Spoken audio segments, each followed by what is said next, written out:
Words carry a weight we often underestimate. A simple comment can shape someone's day, their week, or even their entire life. Science confirms what the Bible has been warning us about for millennia. Words create realities. Studies show that a single negative phrase has such a deep impact on the brain that it takes at least 4 positive affirmations to neutralize it.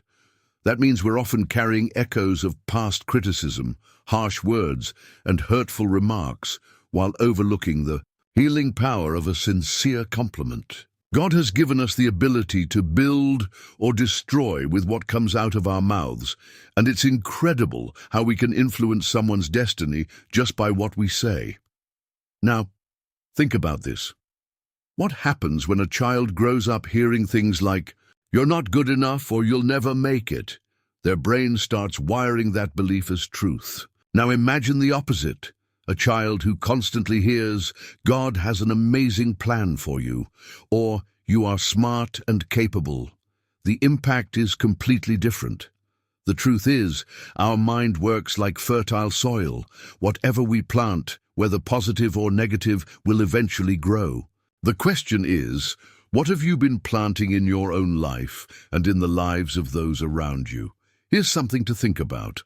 A single sentence can be a turning point in someone's life. There are countless stories of people on the brink, of despair who were saved by a word of encouragement. Remember that time when you were doubting yourself and someone said exactly what you needed to hear? That wasn't a coincidence. God works through words. Just as He created the world with a simple "let there be light," we too have the power to bring light into someone's darkness through what we say. The problem is, in the rush of daily life, we forget about this power. Who hasn't said something in the heat of the moment and later regretted it? Who hasn't hurt someone unintentionally just by being distracted? Proverbs 15:1 reminds us that a gentle answer turns away wrath, but a harsh word stirs up anger. That means even the tone of our voice can turn a conflict into a moment of growth. If you've ever felt the difference between a harsh criticism and a loving correction, you know exactly what I'm talking about. Now, let's talk about influence. Great leaders, speakers, and history makers understand the power of words.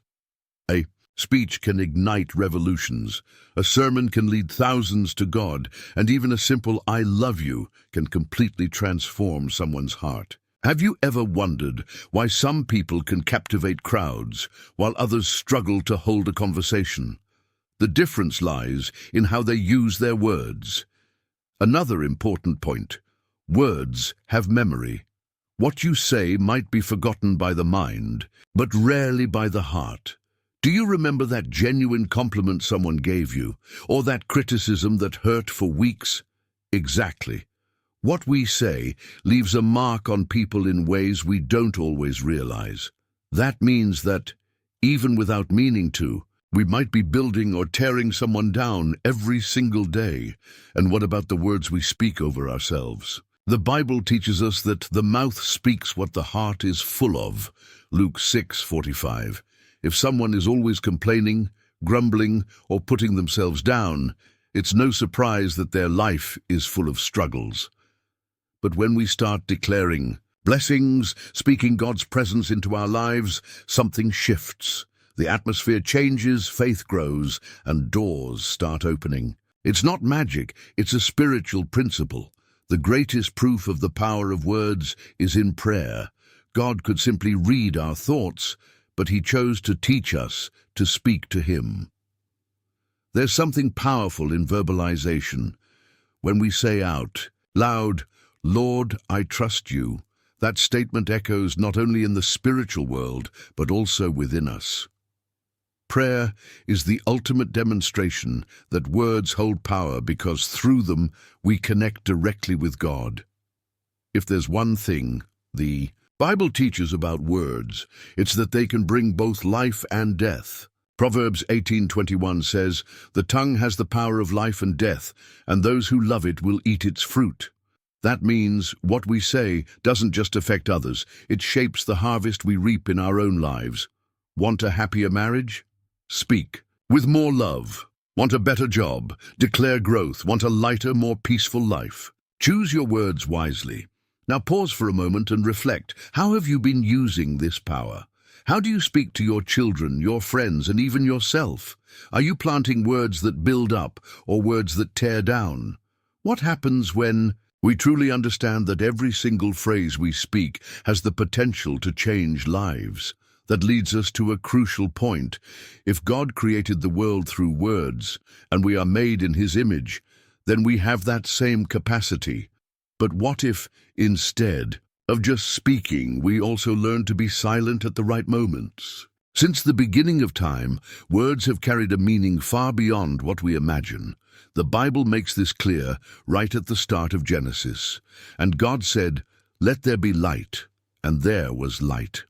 Just a few simple words spoken by the Creator were enough to bring everything we know into existence. That's not just symbolic, it's a deep reality.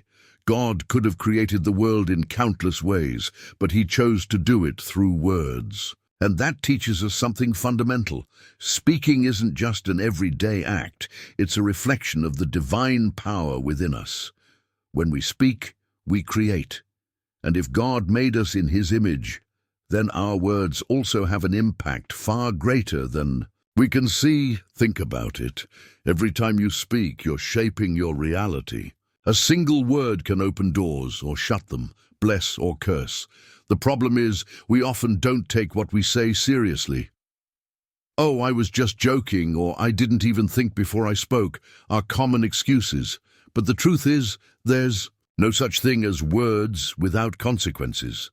Everything we say, whether consciously or not, creates something, whether in our own hearts, in the minds of those around us, or even in the spiritual realm. Want a real-life example? Imagine a couple that constantly says things like, "This relationship is hopeless," or "Things only get worse." What happens? Things get worse. Now take another couple who, despite facing challenges, declares, "We'll get through this. Together, God is in control. Our love is strong." The difference isn't just in the words themselves, but in the way they create an environment of faith, hope, and transformation. This doesn't mean ignoring problems. It means choosing words that bring solutions instead of making things worse. Science backs this up too. Neuroscience studies show that positive words strengthen the areas of the brain linked to resilience and emotional well-being, while negative words trigger regions associated with stress and anxiety. In other words, what you say doesn't just affect your spirit, it affects your mind and body too. God knew this long before science proved it, which is why He instructs us to use our words wisely. Here's another powerful insight. If the world was created through words, that means every reality begins in the spiritual realm before manifesting in the physical. That's why we pray. When we talk to God, we're bringing things into existence before we can even see them. Jesus said, "If you have faith as small as a mustard seed, you can say to this mountain, 'Move from here to there,' and it will move." Notice that He didn't say think or imagine, He said say. There's power in speaking faith out loud, because when we verbalize, we activate unseen realities.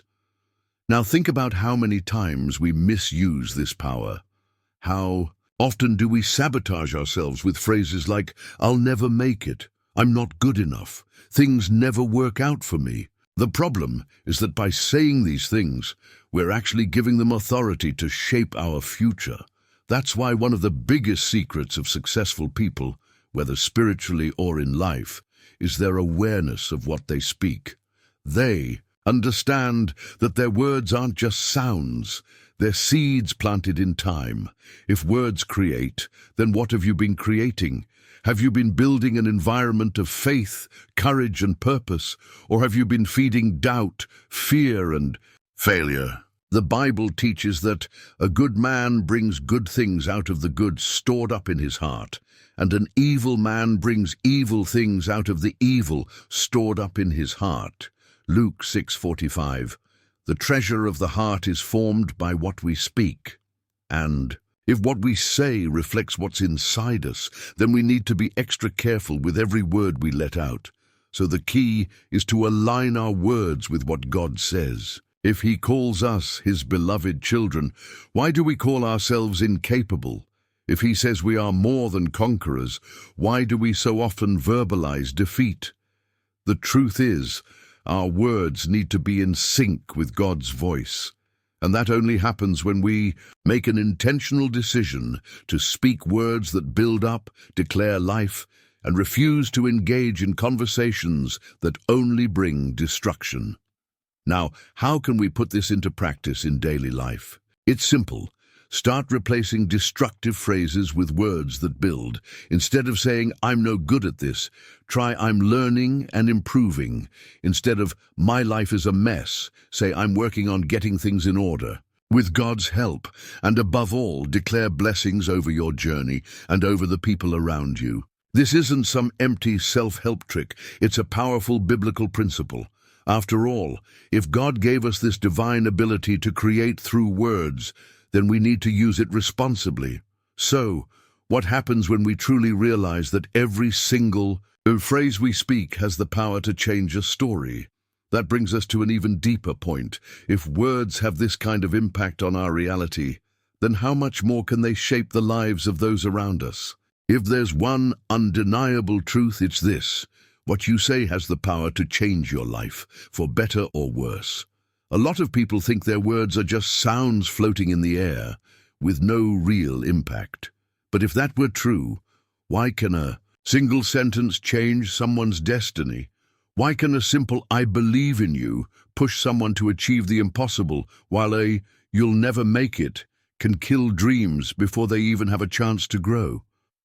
God already taught us this. In the Bible, the tongue has the power of life and death, and those who love it will eat its fruit. Proverbs 18:21. That means what we say doesn't just affect others, it actively shapes the reality around us. To really grasp this, think about this scenario. A teacher has a student who struggles with math. He could just assume the kid will never get it, or he could plant a different seed. One day, after noticing the student's effort, he says, "You've got potential. I know you can do this." And just like that, something shifts. Over time, that student starts believing in himself. Years later, he becomes a doctor, a scientist, a teacher, all because someone chose to use words to build rather than tear down. Now think about how this applies to your own life. How many times have you accepted negative words spoken over you? Words that got stuck in your heart, limiting you, holding you back? Maybe someone once told you that you don't have a mind for business, and now you're afraid to start your own venture. Maybe they said you weren't good enough, and today you subconsciously sabotage yourself in everything you do. But take a step back and ask yourself, are those words actually true, or are they just seeds that were planted in your mind and that you've been watering ever since? Here's the real kicker. It's not just other people's words that shape your reality. The words you speak about yourself have an enormous impact. Someone who constantly says, "My life is so hard, I'll never get out of this situation, nothing ever works out for me," is actually programming their own path. Their brain, their emotions, and even their spirit start aligning with those declarations, and their life follows that script. But what if instead they started saying, "God is with me, my future is blessed, I'm capable, and I will overcome this"? What would change? And listen, this isn't just some feel-good positive thinking. Jesus said in Mark 11:23, "If anyone says to this mountain, 'Go, throw yourself into the sea,' and does not doubt in their heart, but believes that what they say will happen, it will be done for them." Notice he didn't say think or imagine, he said say. There's a powerful spiritual principle at work here. Words don't just express what we feel, they create the reality we live in. So what have you been saying about your future, about your family, your career, your health? Whether you realize it or not, your words are shaping your world. Now let's flip the script. If words have this much power, how can you start using them to your advantage? First, pay attention to how you speak about yourself and your life. Replace destructive phrases with words that build faith and hope. Second, be intentional with how you speak to others. Choose to build rather than just react. Imagine the impact of telling someone, "I admire you," when they've never heard that before. Think about how a simple "God has big plans" for your life could restore hope to someone who is ready to give up. Words are like seeds. If you plant discouragement, fear, and doubt, that's exactly what you'll reap. But if you plant courage, faith, and hope, you'll watch your life bloom in ways you never imagined. A simple compliment can turn someone's whole day around. A word of encouragement can ignite motivation. A wise piece of advice can prevent a major disaster. So, what are you choosing to plant today? And don't be fooled. Words don't have to be spoken out loud to hold power. The things you repeat in your mind, those inner dialogues, the thoughts that run through your head when no one's around, they're shaping your reality just as much. That's why you need to guard not just what you say, but also what you think. After all, if we have this God-given power inside us, if He entrusted us with the ability to influence the world with our words, why not use it in the best way possible? And if we truly understood that every single phrase we speak can determine the direction of our lives and the lives of others, how would we choose to speak? But here's something we can't ignore. Sometimes the greatest power isn't in speaking. It's in knowing when to stay silent. If there's one superpower everyone has, but few know how to use properly, it's the power of words. Every day, without even realizing it, we shape the world around us just by what we say. A simple "good morning" can brighten someone's day, while a harsh comment can completely crush their mood. Ever noticed how some words stick with us for days, weeks, or even years? Who hasn't carried a negative remark from childhood all the way into adulthood? And on the flip side, who hasn't received a sincere compliment that became a defining moment of confidence? What comes out of our mouths has way more impact than we think. The Bible is crystal clear about this. Proverbs 18:21 says, "The tongue has the power of life and death, and those who love it will eat its fruit."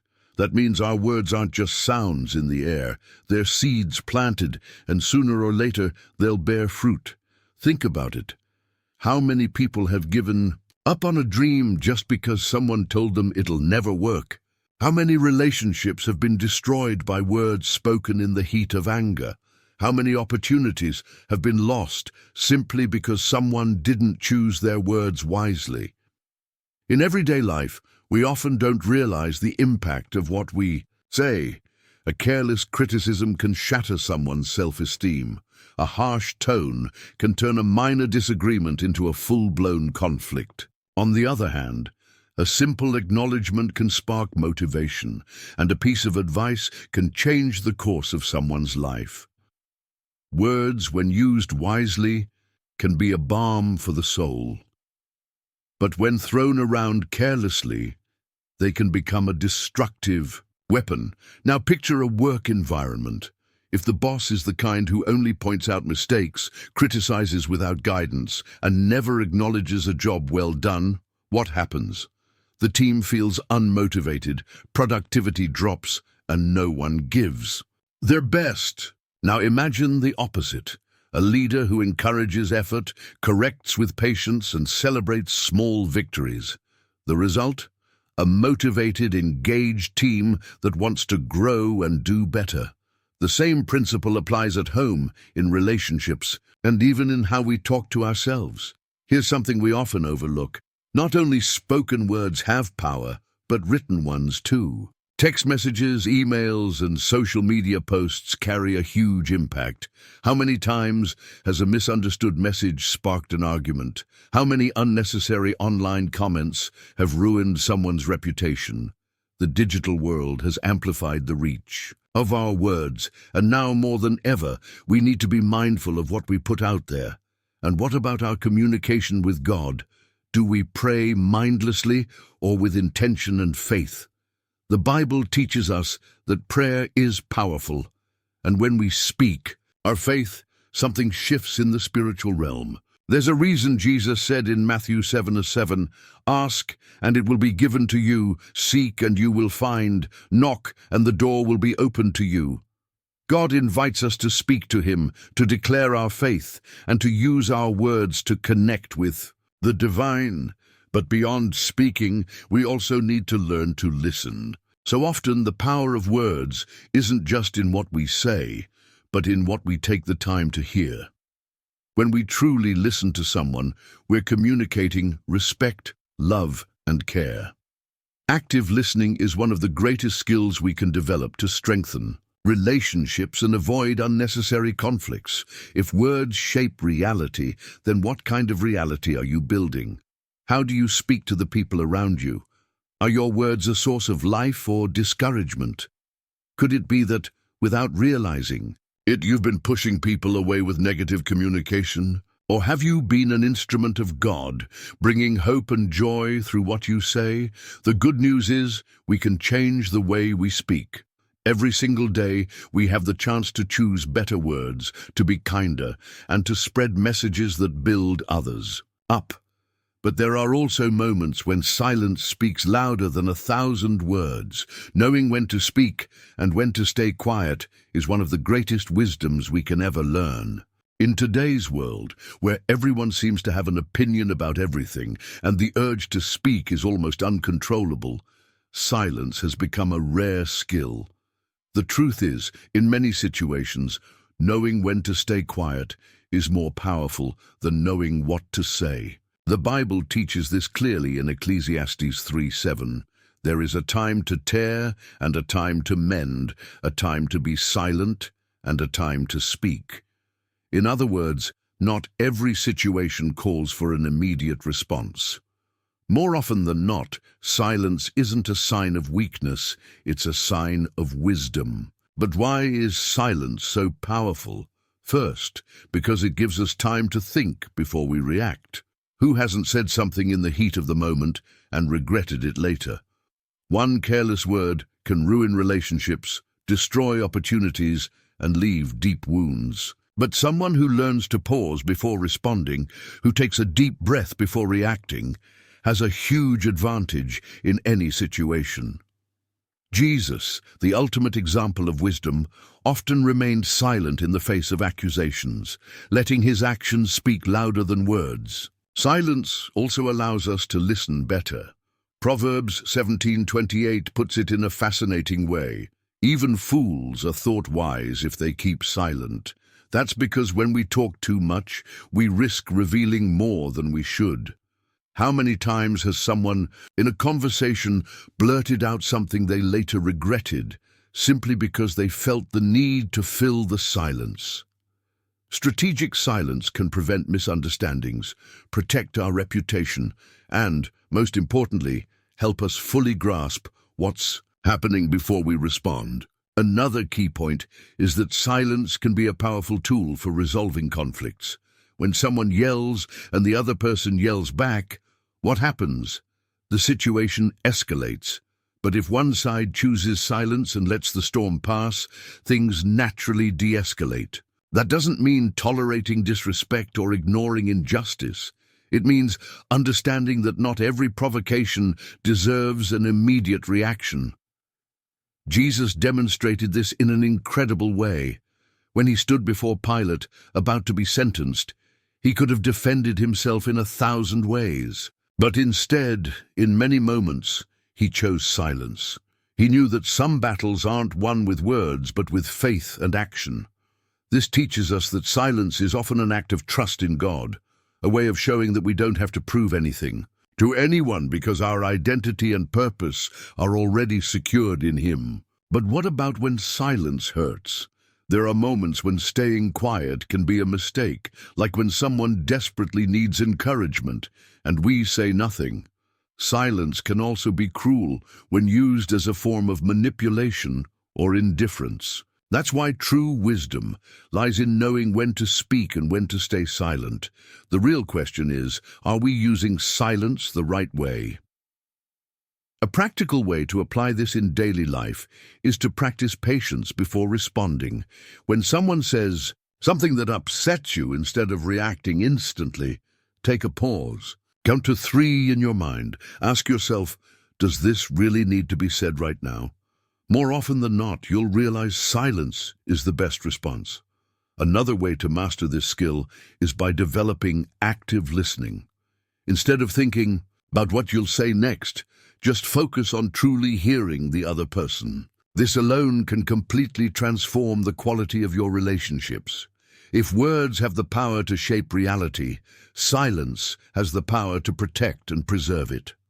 Knowing when to hold back can prevent unnecessary arguments, safeguard our reputation, and make us wiser people. But this brings up another essential question. If silence is such a powerful tool, how can we use it to gain better control over how we speak? If there's one skill that can completely transform the way we relate to others, it's self-control in our speech.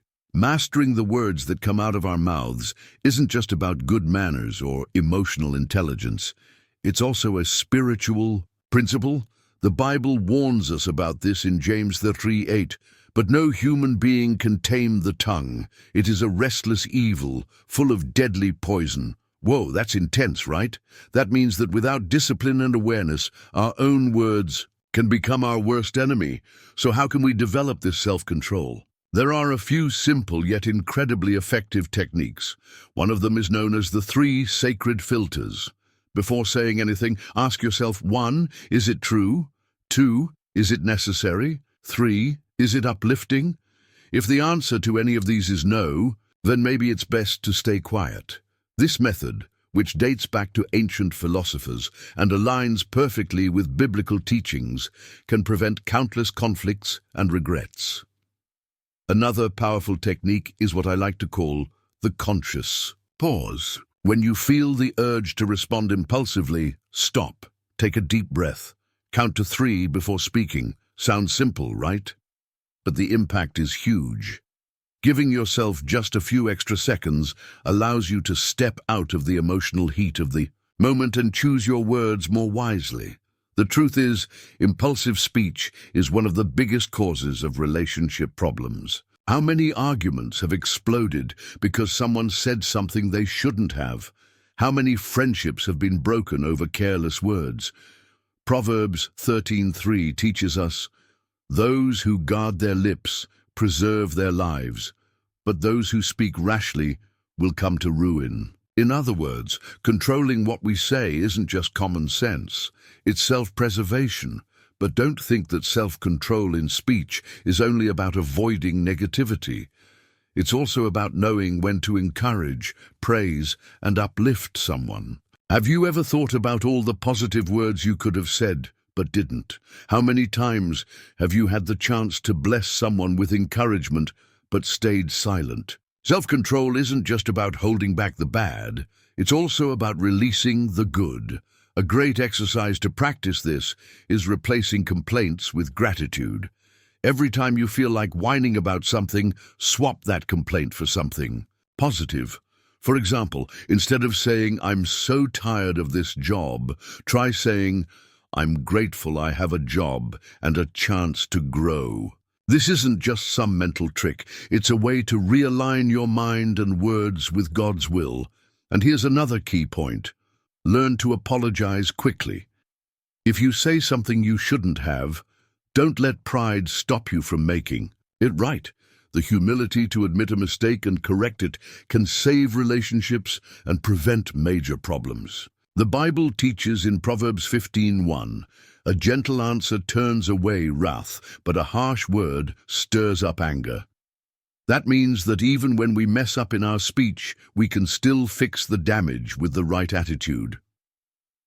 The journey to mastering self-control in speech is ongoing. It's a daily exercise in awareness and wisdom. But here's the good news. The more we practice, the easier it gets. Over time, we start saying less of what we shouldn't and more of what actually brings life. But there's something even more powerful than just controlling our words, using them as a tool for healing and restoration. If there's one thing all human beings have in common, it's that at some point in life, we've all been hurt by words. Some wounds heal over time, but others leave scars so deep that they shape the way we see ourselves and the world around us. But just like words can wound, they can also heal. The Bible teaches us this in Proverbs 16:24. Gracious words are a honeycomb, sweet to the soul and healing to the bones. That means when we use our words the right way, they have the power to restore hearts, strengthen minds, and even impact physical health. Think about a time in your life when someone said something that changed your day, or maybe even your whole journey. Maybe it was a simple "I believe in you," right when you were doubting yourself, or a "God has a purpose for your life" when you felt completely lost. These words, often spoken casually, can become a turning point in someone's story. And if we have this power in our hands, or rather in our mouths, why not use it more intentionally? Here's what's fascinating. Modern science actually backs this up. Studies show that words of affirmation activate areas in the brain linked to well-being and resilience. People who grow up in environments where they hear encouraging words tend to develop greater self-esteem and confidence. That means what we say doesn't just affect the spirit, it affects the brain and body too. God designed us to respond positively to what builds us up because He created us with the ability to heal one another through our words. So how can we put this into practice in our daily lives? One of the simplest ways is through the power of affirmation. Sometimes people around us are going through tough times, and all they really need is to hear, "I'm here for you. You matter. It's going to be okay." These words might seem small, but their impact is massive. Another way to bring healing through speech is intentional encouragement. Instead of just noticing people's good qualities in silence, say it. Compliment a friend's effort. Recognize a co-worker's hard work. Express gratitude sincerely. Small words of encouragement can change lives. The Bible teaches us this in 1 Thessalonians 5:11. Therefore encourage one another and build each other up, just as in fact you are doing. And what about the way we talk to ourselves? How many times have we wounded ourselves with our own words? Who hasn't said, "I'm such a failure, I'll never make it, my life is a mess"? The problem is, when we keep repeating these phrases, we start believing them. But if words have the power to destroy, they also have the power to rebuild. Start replacing those harmful phrases with declarations of life. I am capable. God is with me. My future is blessed. It might feel awkward at first, but over time your mind will start aligning with these truths. If we want to use our words to heal, we also need to learn how to forgive. Sometimes we hold on to wounds caused by things that were said to us years ago. But the truth is, as long as we hold on to resentment, those words will keep hurting us, even though they were spoken long ago. The only way to break that cycle is to let go, and often that starts by verbalizing the decision. Saying "I forgive" might not be easy, but it's a powerful act that sets both the forgiver and the forgiven free. The reality is each of us has the ability to be a tool in God's hands to restore lives through what we speak. We can use our words to lift up the broken, bring hope to those who've lost faith, and remind people of their worth. But that leads us to a crucial point. If words can heal, they can also set people free. And nothing brings more freedom than the power of forgiveness. Few words carry as much weight as "I forgive you." They can set hearts free, restore relationships, and bring peace to both the one who receives them and the one who speaks them. But if forgiveness has such a transformative power, why is it so hard to practice? The answer lies in human nature. When someone hurts us with words or actions, our first instinct is to hold on to resentment, wait for payback, or even hope they feel the same pain we did. But the Bible teaches us something completely different. Be kind and compassionate to one another, forgiving each other, just as in Christ God forgave you. Ephesians 4:32. The problem is, many people see forgiveness as a favor there, doing for the one who messed up. But the truth? Forgiveness is a gift we give ourselves. When we refuse to forgive, we carry a heavy burden inside us. Every time we replay the offense in our minds, we relive the same pain over and over again. The hurt becomes a chain, keeping us tied to something that should have been left in the past. Jesus taught us that forgiveness is an act of freedom. If we want to live lighter, we need to learn to let go, even when it feels impossible. Maybe you're thinking, but what if they don't deserve my forgiveness? The truth is, forgiveness has never been about deserving. If God forgave us when we didn't deserve it, who are we to withhold forgiveness from someone else? Forgiveness doesn't mean justifying or downplaying the wrong. It means deciding that it no longer has power over us. It's a conscious choice to leave the past behind and move forward. So how do we actually forgive in real life? First, we have to make the decision. It's not something that just happens. It's a choice we have to make. Then, we need to speak it out loud. Saying, "I forgive you," is far more powerful than just thinking it. Words carry weight, and when we declare forgiveness, we're breaking the chains that were keeping us tied to resentment. Another key point? We need to ask for forgiveness when we're the ones who messed up. Too often, pride gets in the way of admitting we were wrong. But apologizing isn't a sign of weakness. It's a sign of maturity. A simple, "I'm sorry for what I said," can restore relationships and heal deep wounds.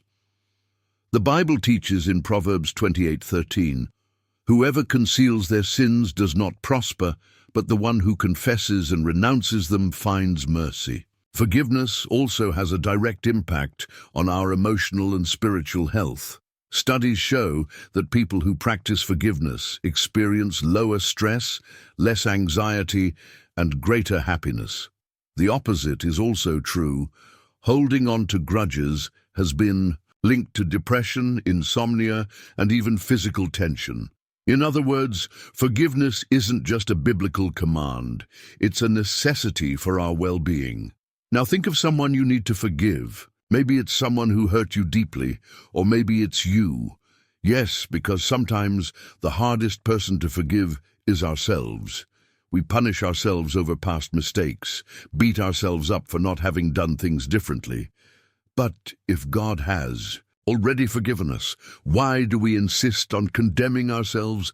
Forgiveness is a daily choice. Sometimes we forgive someone today, but tomorrow the pain creeps back in, and that's okay. Forgiveness isn't a feeling. It's an ongoing decision. Whenever resentment tries to take hold again, choose to forgive again. Say it out loud. "I choose to forgive." Over time, the pain fades, making room for peace. And when we truly forgive, something extraordinary happens. We're set free. Our hearts feel lighter, our minds become clearer, and we experience God's presence in a deeper way. And the best part, when we let go of resentment, our words naturally become more positive and uplifting. Because the truth is, people who carry bitterness often spread pain, but those who choose to forgive spread healing. But let's be clear, forgiving doesn't mean staying in toxic situations or tolerating abuse. Forgiveness sets the heart free, but it doesn't mean we have to keep putting ourselves in harm's way. Sometimes the healthiest thing we can do is forgive and move on, protecting our peace. And that brings us to a crucial point. If we truly want to live a life transformed by the power of words, we need to commit to a new standard of communication. If words have the power to create realities, shape destinies, and transform lives, then it makes sense for us to be intentional about how we speak. The problem is, in the rush of daily life, it's easy to fall into the habit of complaining, criticizing, and even being overly negative. But if we want to change our lives, we have to start by changing our words. The Bible teaches us in Philippians 4:8, Whatever is true, whatever is noble, whatever is right, whatever is pure, whatever is lovely, whatever is admirable, if anything is excellent or praiseworthy, think about such things. In other words, our words should reflect what builds up, not what tears down. The issue is, a lot of people don't realize just how much their words affect their lives. Someone who constantly says, "Nothing ever works out for me," doesn't see that they're actually programming their mind to focus only on failure. Someone who always says, "People are awful," ends up attracting negative experiences and closing themselves off from good opportunities. The way we speak directly impacts our mindset, and our mindset shapes our actions. So, what happens when we start choosing more positive words? We begin to see things differently and act with more confidence. But how do we actually change the way we speak? One super effective and practical strategy is the 21-day No Complaints Challenge. Here's how it works. For 3 weeks, you commit to not saying anything negative about yourself, others, or life in general. If you catch yourself complaining, you reset the count. Sounds simple, right? But this exercise has the power to rewire your brain and make you realize just how deeply negativity may be embedded in your daily routine. By the end of the challenge, you'll notice a significant shift in how you see life and how people respond to you. Another great habit is starting and ending your day with positive declarations. Instead of waking up and immediately complaining about being tired or overwhelmed, say out loud, "God is with me today. This will be a day of blessings and growth. I am capable, I am strong, and I am ready for any challenge." And before bed, take a moment to reflect on what went well. Declare peace over your heart and reaffirm your trust in God. It might seem like a small habit, but over time, it completely reshapes your mindset and ultimately your reality. Now, let's be clear.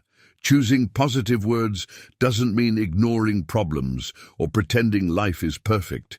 It means choosing to see things through a constructive lens. When something goes wrong, instead of saying, "This is a disaster," try, "What can I learn from this?" When someone makes a mistake, instead of attacking with harsh criticism, ask yourself, "How can I help this person improve?"